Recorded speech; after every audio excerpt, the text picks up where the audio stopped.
నమస్తే అండి అందరికీ. ఒక సైకలాజికల్ రిపోర్టు వచ్చిందండి.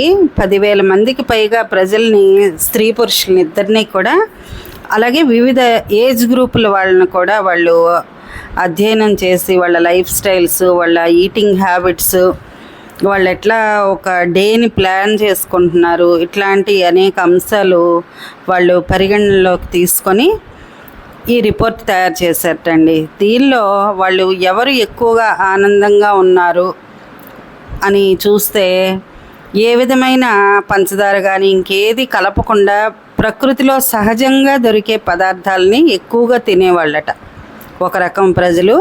వాళ్ళు ఎక్కువగా దాన్నే ఇష్టపడతారట. అంటే కుక్డ్ ఫుడ్ కానీ అవి చాలా తక్కువగా తీసుకుంటారు. సహజంగా ఏ ప్రాసెస్ చేయనివి సహజంగా దొరికేవి, అంటే కొబ్బరి నీళ్ళు లాంటివి. మనం దానిలో ఇంకేం కలపక్కర్లేదు కదా.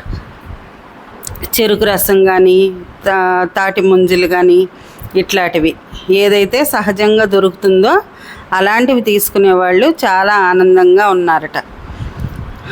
అలాగే దేవాలయాలకు తరచుగా వెళ్ళేవాళ్ళు.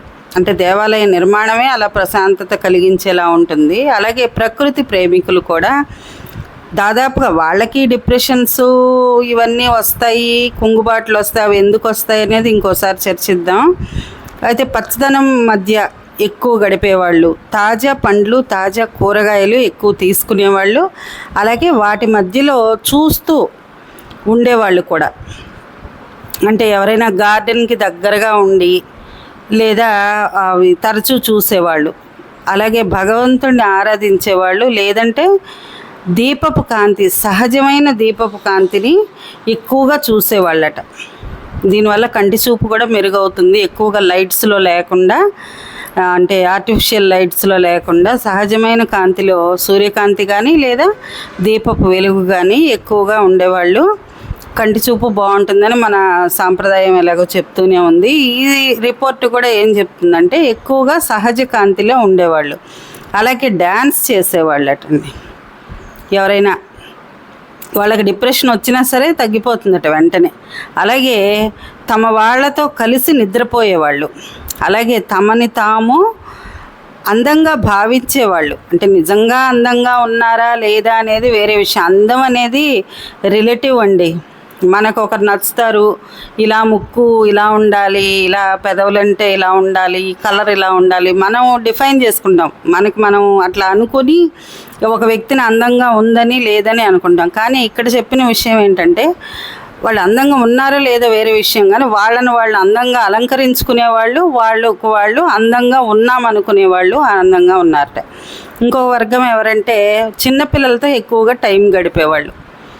మనం కూడా అంతే కదండి. ఎప్పుడైనా మనసు బాగోకపోయినా కాసేపు చిరాకు పడతాం, కానీ ఆ పిల్లలు ఎందుకంటే అట్లా కంటిన్యూస్గా మాట్లాడతారు కాబట్టి, కానీ వాళ్ళ ముద్దు మాటలతో మనం అన్నీ మర్చిపోతాం.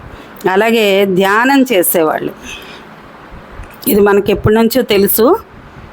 ఈ మెడిటేషన్ వల్ల మనసు ప్రశాంతంగా అవుతుంది, ఆలోచనలు నెమ్మదిస్తాయని తెలుసు. అయితే ఈ ధ్యానాన్ని ఒక గదిలో కూర్చుని కాకుండా నదీ తీరాల్లో కానీ, సముద్ర తీరాల్లో కానీ, ఆ సముద్ర ఘోష వింటూ కనుక యోగా కానీ, ధ్యానం కానీ చేయగలిగితే అట్లాంటి వాళ్ళు కూడా చాలా హ్యాపీగా, అంటే వాళ్ళకు కూడా జీవితంలో ఎన్ని కష్టాలు వచ్చినా, డిప్రెషన్లు వచ్చినా, ఎంత పని ఒత్తిడి, కుంగుబాటు ఉన్నా వాళ్ళు చాలా త్వరగా మళ్ళీ బ్యాక్ టు ద లైఫ్ వచ్చేస్తున్నారు అన్నమాట. దానిలోనే ఉండిపోయి మగ్గిపోకుండా వాళ్ళు చాలా త్వరగా యోగా అండ్ డ్యాన్స్ చేసేవాళ్ళు. అలాగే ఇష్టమైన ఫుడ్ తినేవాళ్ళు. అంటే ఇష్టమైన ఫుడ్ అంటే ఇక్కడ జంక్ ఫుడ్ కాదు, సాధారణంగా ఆ వ్యక్తికి ఏదైతే రిఫ్రెషింగ్గా అనిపిస్తుందో. ఇందాక ఫస్ట్లో మనం చూసాము, కొందరికి తాజా పండ్లు, కూరగాయలు ఇష్టము, కొంతమంది మేబీ నాన్ వెజ్ తినేవాళ్ళు.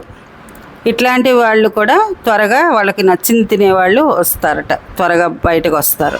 ఇక్కడ ఇంకో విషయం ఏంటంటే, మనం ముందు ఆనందాన్ని పంచాలండి. ఒక వ్యక్తిని కలిసేటప్పుడే మనం ఏడుపు మొహం పెట్టుకుంటే ఏంట్రా అని వాళ్ళు అడుగుతారు, మనం ఏదో చెప్తాం, వాళ్ళ మూడు కూడా పాడు చేస్తాం. ఇట్లా చేయకుండా ఉండాలటండి. Thank you for watching.